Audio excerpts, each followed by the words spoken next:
Hi, I'm Steve Clemons, and I have a question. Did President Trump just get a wake-up call after a string of local elections went to Democrats, including New York City's Zohran Mamdani? Let's get to the bottom line.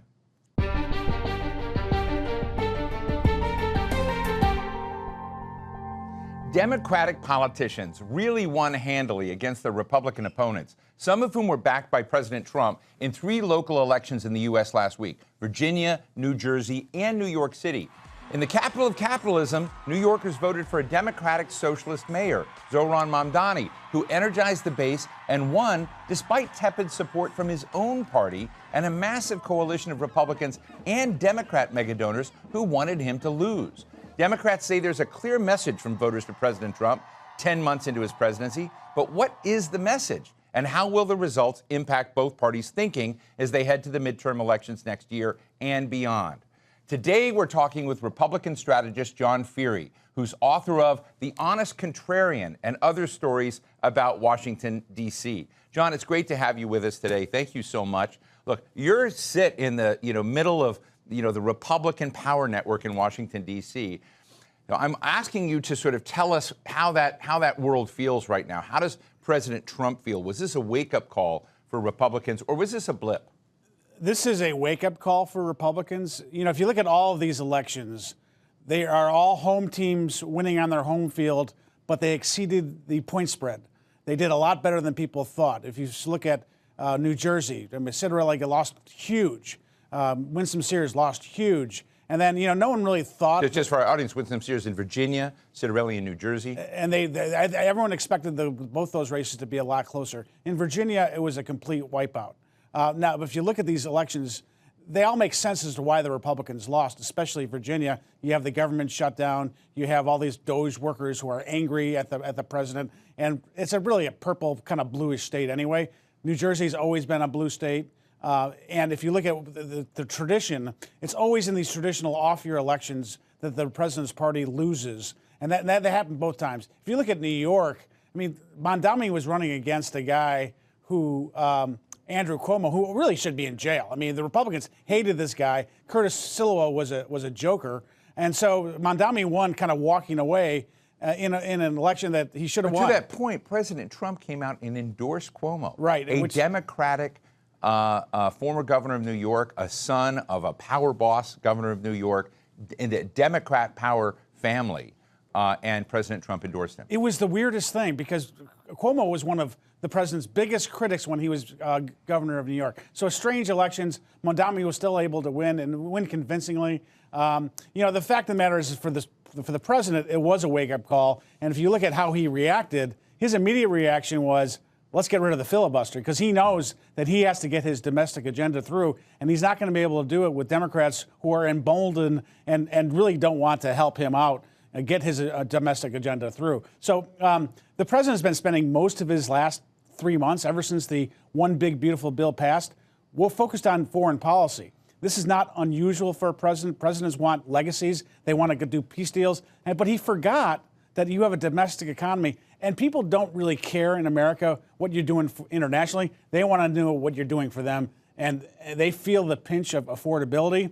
And if you talk to White House analysts or people in the White House, they say the affordability message was something we got to get back on, and we got to talk about inflation. We got to talk about how we solve these problems. But the president really has not been paying that much attention to the domestic economy, which so much reminds me of what happened to George H.W. Bush in the Read my lips. Read my lips. He broke the tax pledge. Yeah. But he had 91% approval ratings, and then he lost the next election. You got to focus on people back home. But the Democrat stronghold on the Hispanic voter, on the black voter, even on youth, was thrown into jeopardy by the magic of President Trump's last election, where he began to draw significantly from all these groups who were disappointed in Democrats. And now you look at the fact that those numbers are back for Democrats, 93, 94, 95%, even 98% from the black community, and 22-point swings in Hispanic votes in Hispanic districts in New Jersey that Donald Trump basically gave up, if you were to kind of look at what his vote was. Are we now at peak Trump? Well, you could say that. And the fact is that every day he's in office is a day he's facing the end of his term. and he becomes much more of a lame duck, which is why he wants to get rid of the filibuster. The fact is that on certain things, I looked at, for example, in Georgia when we lost 2 seats, we lost all. We wanted to flip the Pennsylvania Supreme Court. We lost all those races. Youth vote in New York City, 84% of young women voted for Mamdani, which tells me that they are radicalized and they are ready to go for the Democrats. And you didn't really have a corresponding number of male vote coming out for the Republicans or for Cuomo, which makes a little bit of sense. The Hispanic vote in New Jersey really did flip. And for Republicans, that's really troubling because they redistricted in Texas with the assumption that they were going to be able to win some Hispanic seats. Now, the question on the Hispanic vote, is this about immigration and over-enforcement of immigration, or is it about the economy, the promise of the economy that hasn't really come through for a lot of his working-class Hispanic voters? And I don't know the answer to that, but I think both could be true.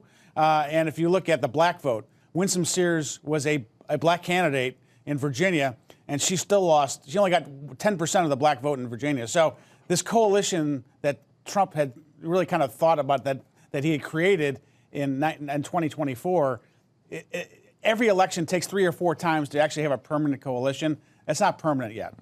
Let's talk about New York City for a minute. Zohran Mamdani, very interesting guy, youngest mayor, I think, in a century, Muslim. Many painted him as an anti-Semite, and a democratic socialist of the sort that AOC is and paints herself, and I think Senator Bernie Sanders as well. But let's listen to Zohran Mamdani. We will hold bad landlords to account because the Donald Trumps of our city have grown far too comfortable taking advantage of their tenants. We will put an end to the culture of corruption that has allowed billionaires like Trump to evade taxation and exploit tax breaks.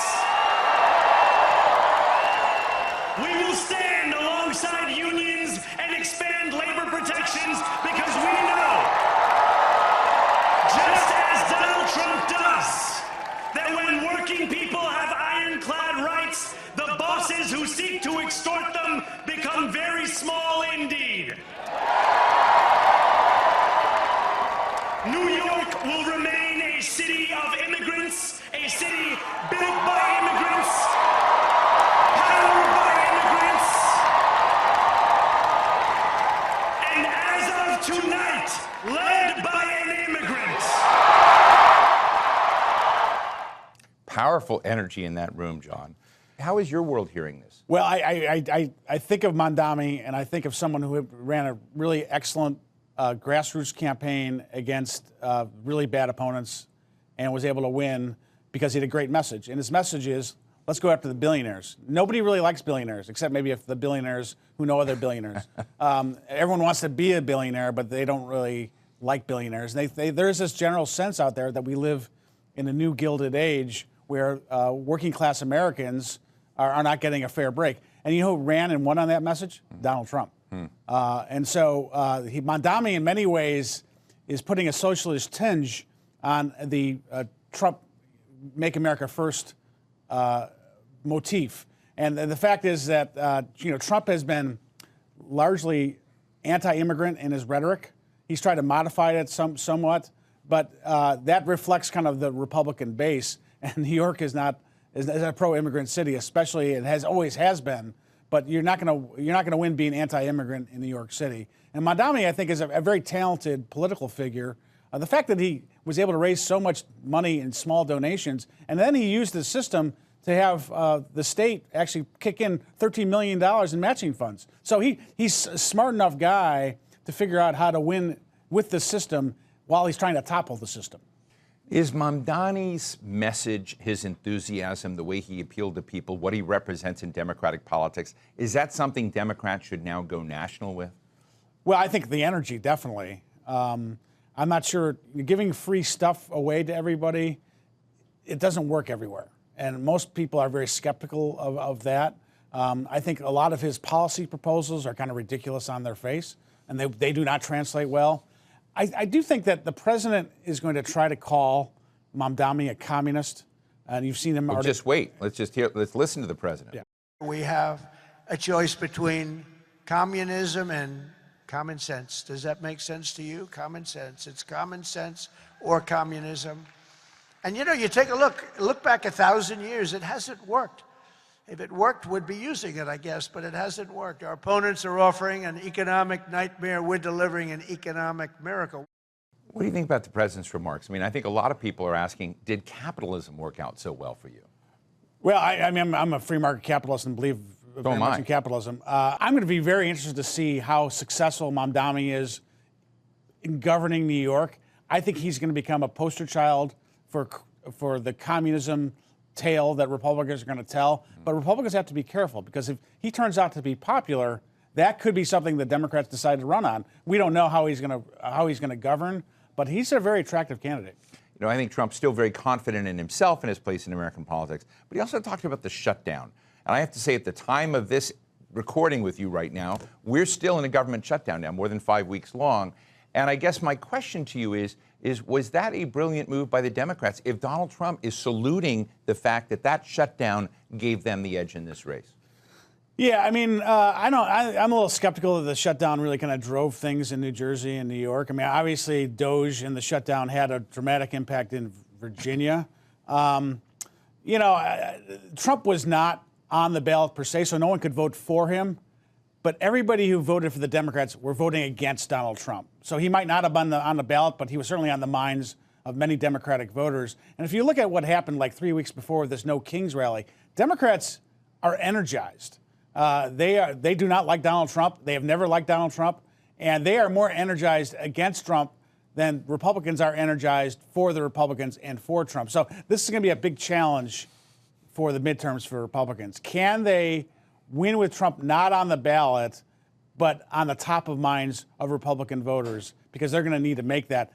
And you know, I look at all these midterm elections as, is it going to be a checks and balances election, or is it going to be an obstruction election? Can Republicans use this shutdown as an example of crazy TD Trump derangement syndrome shutdowns and really shutting down any kind of economic progress? Can they make it a do-nothing Democrats, which we tried to do in 2002, or will checks and balances, and we need to put a check on President Trump and his excesses, will that be the governing thing? And will it matter for all these redistricted districts? You know, that's the other thing that's going on, this drive to redistrict, to make sure that Trump can win all of these, keep a majority with redistricting. We'll spend a moment on that. There's redistricting in Texas, and now there are other states lining up, you know, try to redistrict districts to squeeze out a few more Democrats out of the races and squeeze in a few more Republicans. Well, California just passed an initiative that allows them to do a very unique redistricting. And Republicans are filing all these legal challenges against it while they're basically celebrating what happened in Texas and in other states in the United States. I mean, is that not hypocritical? No, in politics, nothing is hypocritical. Everything is just what you do to kind of protect yourself. And if you're Kevin Kiley in California, and you want to file a lawsuit to preserve your district, because he's going to be in big trouble. He's going to be in a plus 15 Harris district if he runs in the district that he's in now. So, you know, I call this almost ethnic cleansing, political cleansing of the different states. And, you know, it makes it awfully difficult to bring these states together to come up with any kind of political compromises, because they are in two different So what's worlds. 2026 going to look like for you, from your perspective, particularly in the House? Do Democrats stand a good chance of taking the House in 2026? Well, if you look at all the latest polls, there's about 209 safe Republican seats, 209 safe Democratic seats, and there's only like 17 seats that are up for grabs. And the question is, on these swing seats, can you find someone, and there's not that many seats that are Republican held that Harris won. I think it's only like 2 or 3. So it's, I think the Republicans can keep the House, which would be historically unprecedented. It hasn't happened very often. I think we did it when George Bush and Denny Hastert was the Speaker of the House. But it's very, very difficult to keep, even with these tight seats, even with this small. And these are seats that, as you said, are swing seats, and where independent voters play a huge role. Independent voters play a huge role. But either way, what happens, there's going to be a tight majority either way. And so whoever the speakers can Hakeem Jeffries kind of keep his guys together. Can Mike Johnson come up with a legislative agenda? It's really open, and It's an open question, and I think that the person who's most on the ballot, even though he's not going to be on the ballot, is Donald Trump. And how does he react over the next 8 months? Does he focus on the domestic economy? Does he still try to kind of globetrot and do all these, peace deals that people don't really care about? At the end of the day, the number one thing is, do the American people feel good about their pocketbooks, and they feel good about keeping things going for Donald Trump, or they feel nervous and feel frustrated with the economy as it is? Donald Trump is now pushing the Republican-controlled Senate to get rid of the filibuster, and I'm just interested in where this train wreck goes. Well, I'm an old House guy, and so I've always hated the filibuster, because when you're in the House, you can pass it. It's a majoritarian institution. You pass what you can. You send it to the Senate, and the Senate would usually screw it up from our perspective. Having a minority be able to shut the government down for an extended period of time is completely outrageous, because it's irresponsible, and it's a waste of money, and it drives me crazy that the Senate's able to do that. From Trump's perspective, he knows that he's not going to be able to get 60 votes on anything that he wants to get done, because Democrats are just not going to do it. They're not going to help him.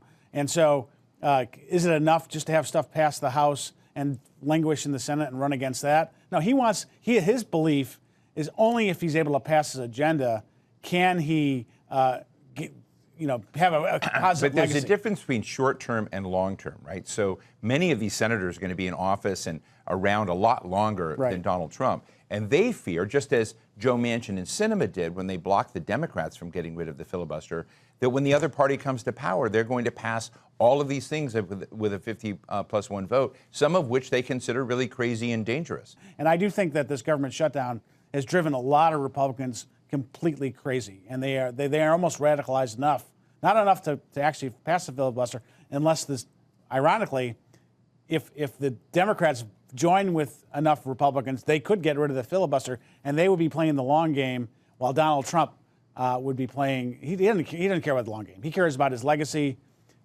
He's not really a policy guy. He's not really all that. He wants his own personal success, and he's not. He has pays little attention to Senate rules. Doesn't really care about all the niceties. He just wants to get his agenda through. So yeah, he's not playing the long game. And part of his belief is that if we get all my agenda through, the long game will be good for Republicans, because it will make America great again. And we've already talked in the show about Marjorie Taylor Greene in the past, who seems to be pivoting a very different direction, that some on the MAGA right are not where, certain of kind of the Republican national security establishment have been on Israel, and they're asking really important questions. How do you see that divide playing itself out right now? Well, it's actually ironic that the Heritage Foundation got itself in this kind of trouble, because it was the Heritage Foundation that had within the Heritage Foundation, they had a project to brand Project 2025. Well, it's different than that. It was a project specifically about Israel. And the project was brand anybody who was anti-Israel as anti-Semitic. And you saw the Trump administration do that to many universities, saying you are being anti-Semitic because you're allowing these anti-Israel protests.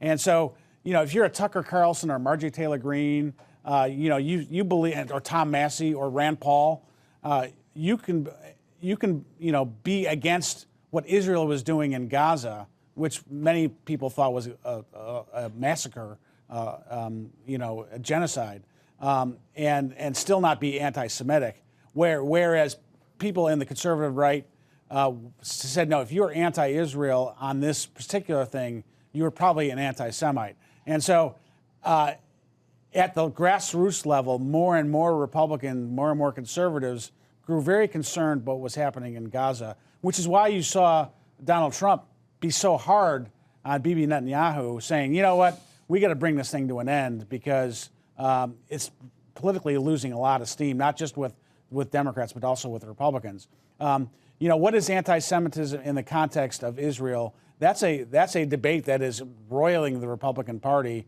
And the irony is there aren't that many Jews who vote for Republicans. It's actually, and what Tucker Carlson said, Christian Zionism is something that he despises so much. Christian Zionism has been a huge part of the Republican base for quite a long time. Sure. This idea that evangelical Christians believe that Israel is, and you saw this debate with Ted Cruz and Tucker Carlson, that Israel is... it was a nasty debate. It was a very nasty debate. And, Tucker Carlson, when he doesn't have the world of Fox to kind of keep him, he's saying all kinds of things that a lot of Republicans and conservatives don't like. And he's been saying that for quite a while. Let me just finish with a question about the economy. You look at inflation, which hasn't been tamed yet. That contributes to economic anxiety at the kitchen table and worrying about not only jobs, but the price of peanut butter, meat, and eggs. And are they possibly going to lose on the economy as Republicans? Trump did very well with the economy in his first term because he was able to get a rapid increase in wages for working class voters. You're not seeing that this time around, and whatever increase in wages you're getting, totally dealt with, or tariffs don't really have an impact on inflation, but the prices of groceries are very high. I hear that from my wife all the time. And all the other things that lead to economic anxiety. What the tariffs have done is made it very difficult for businesses to understand what the right price is. And the fact that tariffs are in and out and all over the place, it's very difficult to establish a normal free market system because you don't know what the prices have to be. And that which also impacts hiring. Which impacts hiring. The unemployment rate's still not that bad. The thing that I'm looking out for, and this has to do with energy prices, price of water, and jobs, and that's AI. Trump has totally embraced the idea of AI, which could become a big problem for him because the people who are going to lose their jobs through AI are Trump voters. They're not just working class, but also white collar voters who thought they had a great thing going, and now they're going to either not get hired or not get jobs. We're seeing massive layoffs that are AI related now. Massive. Companies like Amazon.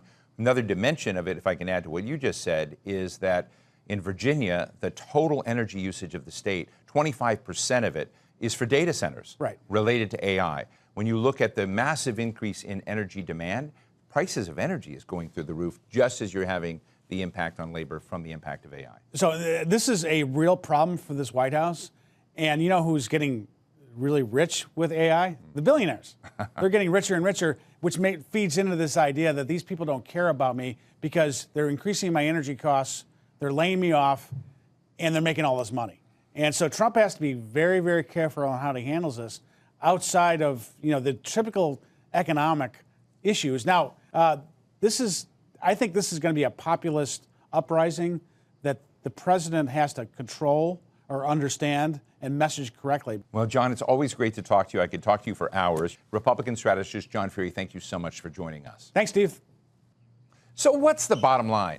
The Democratic Party has new green sprouts of opportunity in a political system that's now dominated at the top by President Donald Trump and its Republican Party. A range of Democratic candidates succeeded despite all of Trump's bluster. What's interesting is that, in my view, they didn't really succeed because of outstanding leadership in their own Democratic Party. Each unique victory depended on the candidates and the issues facing the voters there. Could the leaders of the Democrats in the House and Senate, who are Hakeem Jeffries and Chuck Schumer, really win? In my view, no. In New York, the most politically left candidate won the mayoral race, despite the Democratic establishment's efforts. So there's not much clarity for the Democrats. It just shows that the divide within America's two political parties, not just between them, is as strong as ever. And that's the bottom line.